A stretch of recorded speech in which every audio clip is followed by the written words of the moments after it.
Hi friends, ಎಲ್ರಿಗೂ ನನ್ನ ಈ ಚಾನೆಲ್ಗೆ ಸ್ವಾಗತ.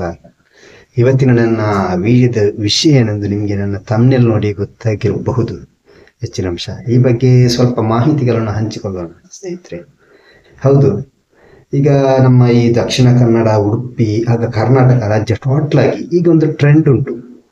ಬಹುತೇಕ ಎಲ್ಲರಿಗೂ ಗೊತ್ತಿರುವಂಥದ್ದೇ ವಿಚಾರ ಯಾವುದಂದ್ರೆ ಒಂದು ಲಕ್ಕಿ ಸ್ಕೀಮ್ ಅಂತ. ನಿಮ್ಗೆಲ್ಲರಿಗೂ ಗೊತ್ತುಂಟಲ್ಲ ಲಕ್ಕಿ ಸ್ಕೀಮ್ ಅಂದರೆ ತಿಂಗಳಿಗೆ 1,000 ಕಟ್ಟುವುದು, ಅಥವಾ ವಾರಕ್ಕೆ 250, 500, ತಿಂಗಳಿಗೆ 2,000 ಹೀಗೆ ಕಟ್ತಾ ಇರೋದು. ಅದರ ಮಿಡ್ಲಲ್ಲಿ ಕಾರ್ ಬರ್ತದೆ, ಲಕ್ಕಿ ಡ್ರಾದಲ್ಲಿ ಮನೆ ಇದೆ, ಫ್ಲ್ಯಾಟ್ ಇದೆ, ಬೈಕ್ ಇದೆ, ಗೋಲ್ಡ್ ಇದೆ, ಮತ್ತು ಕ್ಯಾಶ್ ಇದೆ. ಹೀಗೆ ತುಂಬ ಬಹುಮಾನ ಇಡ್ತಾರೆ. ಕೊನೆಗೆ ನಾವು ಕಟ್ಟಿದ ಹಣದ್ದು ಈ ಅಮೌಂಟ್ ಎಷ್ಟುಂಟು ಅದರದ್ದು ಏನಾದರೂ ಒಂದು ನಮಗೆ ಸಿಗ್ತದೆ, ಯಾವುದಾದ್ರೂ ಒಂದು ವಸ್ತು, ಗೃಹೋಪಯೋಗಿ, ಹೀಗೆ ತುಂಬ ವಸ್ತು ಸಿಗ್ತದೆ. ಇದು ಬಹುತೇಕ ಬಡವರೆಲ್ಲರೂ ಈ ಸ್ಕೀಮ್ಗೆ ಸೇರ್ತಾರೆ. ಬಡವರಾಗಿರಲಿ, ಶ್ರೀಮಂತರಾಗಿರಲಿ, ಒಂದು ಏನಾದರೂ ಲಕ್ಕಿದ್ರೆ ಸಿಗ್ಬೋದು ಅನ್ನುವ ಒಂದು ಆಸೆಯಲ್ಲಿ ಎಲ್ಲರೂ ಕೂಡ ಸೇರ್ತಾರೆ. ಆದರೆ ಇತ್ತೀಚೆಗೆ ಇದೇ ಲಕ್ಕಿ ಸ್ಕೀಮ್ಗಳು ಬಹಳಷ್ಟು ವಿವಾದದಲ್ಲಿದೆ. ಒಂದನೆಯದು ಡ್ರಾ ಮಾಡುವುದಾಗಿರಲಿ ಅಥವಾ ಬೇರೆ ವಿಚಾರ ಆಗಿರಲಿ, ಡ್ರಾ ತನ್ನವರಿಗೆ ಭರಿಸ್ತಾರೆ. ಅದೇ ರೀತಿ ಕೊನೆಗೆ ಕೊಡುವ ಸೊತ್ತಿನಲ್ಲಿ ಸ್ವಲ್ಪ ಆಚೀಚೆ ಮಾಡ್ತಾರೆ. ಹೀಗೆಲ್ಲ ತುಂಬಾನೇ ಬಹಳಷ್ಟು ಈ ಬಗ್ಗೆ ಇದು ಗೊಂದಲಗಳುಂಟು ಜನರಲ್ಲಿ.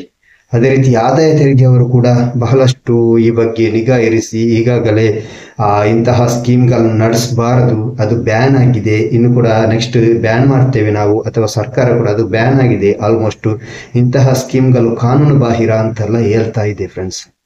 ಈ ಕಾರಣದಿಂದ ಬಹಳಷ್ಟು ಗೊಂದಲ ಕೂಡ ಆಗ್ತಾ ಉಂಟು ಜನರಿಗೆ.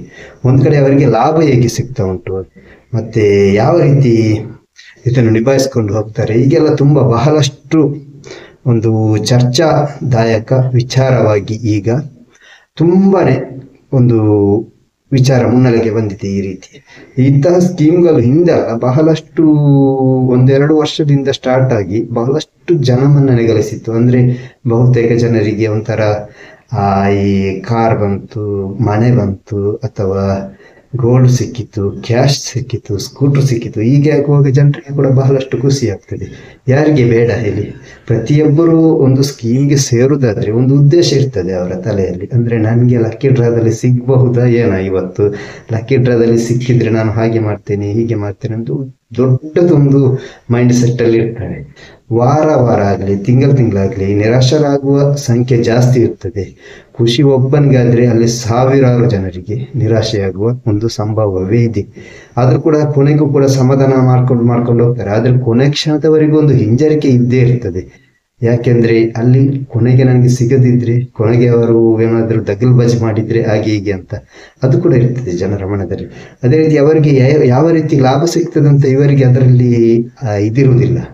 ಅದರ ಬಗ್ಗೆ ಒಂದು ಸಾಮಾನ್ಯ ಜ್ಞಾನ ಯಾರಿಗೂ ಗೊತ್ತಾಗುದಿಲ್ಲ ಅಷ್ಟು ಬೇಗ. ಅದನ್ನು ಸೂಕ್ಷ್ಮವಾಗಿ ನಾವು ಅವಲೋಕಿಸಿದ್ರೆ ಮಾತ್ರ ಅಲ್ಲಿ ಲಾಭ ಎಷ್ಟಿದೆ ಅಂತ ನೋಡ್ಲಿಕ್ಕೆ ಸಾಧ್ಯ ಉಂಟು. ಬಹುತೇಕ ಕೋಟಿಗಟ್ಟಲೆ ತನಕ ಲಾಭ ಉಂಟು, 50 ಲಕ್ಷ ತನಕ ಅಂತೂ ಕನ್ಫರ್ಮ್ ಉಂಟು. ಅದರಲ್ಲಿ ಎಲ್ರಿಗೂ ಕೂಡ ಒಂಥರ ಅಲ್ಲಿ ಕೆಲಸದಾಳುಗಳು ಇರ್ತಾರೆ, ಮತ್ತೆ ಮನೆಗೆ ಬಂದು ಹಣ ಕಲೆಕ್ಟ್ ಮಾಡುವ ಹುಡುಗರು ಇರ್ತಾರೆ. ಅದೇ ರೀತಿ ಆ್ಯಡ್ ಕೊಡ್ತಾರೆ ಸೋಷಿಯಲ್ ಮೀಡಿಯಾದಲ್ಲಿ, ಅದಕ್ಕೆ ಬೇಕಾದ ಒಂದು ಆ್ಯಡ್ ಕೊಡ್ತಾರೆ, ಅದಕ್ಕೆ ಅವರು ಹಣ ಕೊಡಬೇಕು. ಹೀಗೆ ತುಂಬಾ ರೀತಿಯ ಒಂದು ಇದುಂಟು. ಪ್ರತಿಯೊಂದಕ್ಕೂ ಹಣ ಬೇಕಾಗ್ತದೆ. ಅದೇ ರೀತಿ ನೀವೀಗ ಒಬ್ಬ ವ್ಯಕ್ತಿ ಮಾಡಿದ್ರೆ ಅದರಲ್ಲಿ 100 ರೂಪಾಯಿ ಕಮಿಷನ್, ಹಾಗೆ ತುಂಬಾ ಜನ ಅದರಲ್ಲೂ ಕೂಡ ಹಣ ಮಾಡ್ತಾರೆ. ನೀವೇ ನೋಡ್ತಾ ಇರ್ಬೋದು. ಹೀಗೆ ಮಾಡಿ ಈಗ ಲಕ್ಕಿ ಸ್ಕೀಮ್ ಯಾವ ಹಂತಕ್ಕೆ ಬಂದು ನಿಂತಿದೆ ಅಂತ ನಿಮ್ಗೆಲ್ರಿಗೂ ಆಲ್ಮೋಸ್ಟ್ ಈಗ ನ್ಯೂಸ್ ಎಲ್ಲ ನೋಡಿ ಗೊತ್ತಾಗಿರ್ಬಹುದು. ಒಂದು ಡ್ರಾ ಮಾಡುವಾಗ ಯಾವ ರೀತಿ ಅದು ಅವರ ಕೈತಪ್ಪಿನಿಂದ ಆದದ್ದು, ಅಚಾತುರ್ಯದಿಂದ ಆದದ್ದು, ನಮ್ದೇನು ತಪ್ಪಿಲ್ಲ ಅಂತ ಸಮಜಾಯಿಷಿ ಕೂಡ ನೀಡ್ತಾರೆ. ಆದ್ರೂ ಕೂಡ ಜನರಿಗೆ ಒಮ್ಮೆ ನಂಬಿಕೆ ಹೋದ್ರೆ ಮತ್ತೆ ವಾಪಸ್ ಬರುವುದಿಲ್ಲ. ಆ ಕಾರಣ ಕೂಡ ಆಗಿರಬಹುದು ಫ್ರೆಂಡ್ಸ್. ಅದರ ಲಾಭಾಂಶಗಳ ಲೆಕ್ಕಾಚಾರ ನಾವು ಹಾಕ್ಲಿಕ್ಕೆ ಆಗೋದಿಲ್ಲ. ಯಾಕೆಂದ್ರೆ ಅದು ಬಹುದೊಡ್ಡದು ಒಂದು ಬಿಸ್ನೆಸ್ ಆಗಿ ಹೋಗಿದೆ. ಈಗ ಬಿಸ್ನೆಸ್ ಅದು ಆಲ್ಮೋಸ್ಟ್ ಈ ಪ್ರಾಡಕ್ಟ್ ಸೇಲ್ ಮಾಡುವಂತ ಬಿಸ್ನೆಸ್ ಆಗಿ ಹೋಗಿದೆ. ಆದ್ರೂ ಕೂಡ ಈಗ ಆದಾಯ ತೆರಿಗೆ ಇಲಾಖೆ ಅಧಿಕಾರಿಗಳಾಗ್ಲಿ ಅಥವಾ ಸರ್ಕಾರವಾಗ್ಲಿ ಹೇಳುವುದು ಇದೊಂದು ತೆರಿಗೆ ವಂಚಿತ ಬಿಸ್ನೆಸ್ ಆದ ಕಾರಣ ಇದನ್ನು ಸ್ವೀಕರಿಸಲು ಸಾಧ್ಯ ಇಲ್ಲ ಅಂತ. ಆ ಕಾರಣದಿಂದ ನಾನು ಹೇಳುವುದು ಒಂದೇ ವಿಚಾರ ಫ್ರೆಂಡ್ಸ್, ಇಂತಹ ಸ್ಕೀಮ್ಗಳ ಬಗ್ಗೆ ನಾವು ಸೇರ್ಬಹುದು. ಯಾಕೆಂದ್ರೆ ನಮ್ಗೆ ಗೊತ್ತಿರುವವರ ಅಂಡರ್ನಲ್ಲಿ ಸೇರಬಹುದು. ಆದ್ರೂ ಕೂಡ ಅದರ ಮೇನ್ ಯಾರು ಇರ್ತಾರಂತ ಗೊತ್ತಿರುವುದಿಲ್ಲ, ಅಂದಾಜು ಮಾಡಿ. ಅದೇ ರೀತಿ ಕೊನೆಗೆ ನಾವು ಕಟ್ಟಿದ ಹಣ ಸಿಗದಿದ್ರೆ ಏನ್ ಮಾಡುದು? ಒಬ್ಬೊಬ್ಬರಿಗೆ ಡ್ರಾದಲ್ಲಿ ಸಿಗ್ತದೆ, ಆದ್ರೂ ಕೂಡ ಅದು ಅವರ ಮಧ್ಯದ ಜನವ ಅಥವಾ ಬೇರೆ ಜನಸಾಮಾನ್ಯರಿಗೆ ಸಿಗ್ತದ ಅಂತ ಕೂಡ ನಮಗೆ ಆ ಬಗ್ಗೆ ಅರಿವಿರುವುದಿಲ್ಲ ಫ್ರೆಂಡ್ಸ್. ಇದರಿಂದ ಹೇಳುವುದು ಇಂಥ ಸ್ಕೀಮ್ಗಳ ಬಗ್ಗೆ ನಾವು ಕೂಡ ಜಾಗೃತರಾದಷ್ಟು ಒಳ್ಳೆಯದು. ಈ ಬಗ್ಗೆ ನಾವು ದುಡುಕು ನಿರ್ಧಾರ ಕೈಗೊಂಡ್ರೆ ನಮ್ಮದು ಸ್ವಲ್ಪ ಆಗಲಿ ಅಥವಾ ಜಾಸ್ತಿ ಆಗಲಿ ಹಣ ನಾವು ದುಡಿದದ್ದೇ ಆಗಿರ್ತದೆ ಹೆಚ್ಚಿನ ಅಂಶ.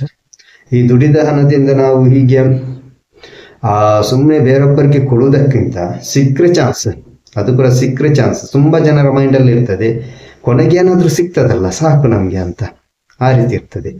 ಆದ್ರೂ ಕೂಡ ಈಗಿನ ಇದು ನೋಡುವಾಗ, ಪರಿಸ್ಥಿತಿ ನೋಡುವಾಗ ಇನ್ನೇನು ಕೆಲವೇ ದಿನಗಳಲ್ಲಿ ಇಂತಹ ಲಕ್ಕಿ ಸ್ಕೀಮ್ಗಳು ಬ್ಯಾನ್ ಆಗುವ ಎಲ್ಲ ಲಕ್ಷಣ ಕಾಣ್ತಾ ಇದೆ ಫ್ರೆಂಡ್ಸ್. ಇದಕ್ಕೋಸ್ಕರ ಸ್ವಲ್ಪ ಜಾಗೃತಿಯಿಂದ ನಾವು ಹೆಜ್ಜೆ ಇಡಬೇಕಾಗ್ತದೆ ಇಂತಹ ಸ್ಕೀಮ್ಗಳ ಬಗ್ಗೆ. ಆ ಕಾರಣದಿಂದ ಫ್ರೆಂಡ್ಸ್ ನಾನೊಂದು ವಿಡಿಯೋ ಮಾಡಿದ್ದೇನೆ, ನಿಮ್ಗೊಂದು ಈ ಬಗ್ಗೆ ವಿಚಾರ ತಿಳಿಸೋಣ ಅಂತ. ಆಲ್ಮೋಸ್ಟ್ ನಿಮಗೂ ಕೂಡ ಈ ವಿಚಾರ ಗೊತ್ತಿರಬಹುದು, ಅದ್ರ ಕೂಡ ಮತ್ತೊಮ್ಮೆ ವಿಡಿಯೋ ಮೂಲಕ ನಾನು ತಿಳಿಸಿದ್ದೇನೆ ಫ್ರೆಂಡ್ಸ್. ಎಲ್ಲರೂ ಪೂರ್ತಿಯಾಗಿ ವೀಕ್ಷಿಸಿದ್ದೀರಿ ಅಂತ ಭಾವಿಸಿದ್ದೇನೆ.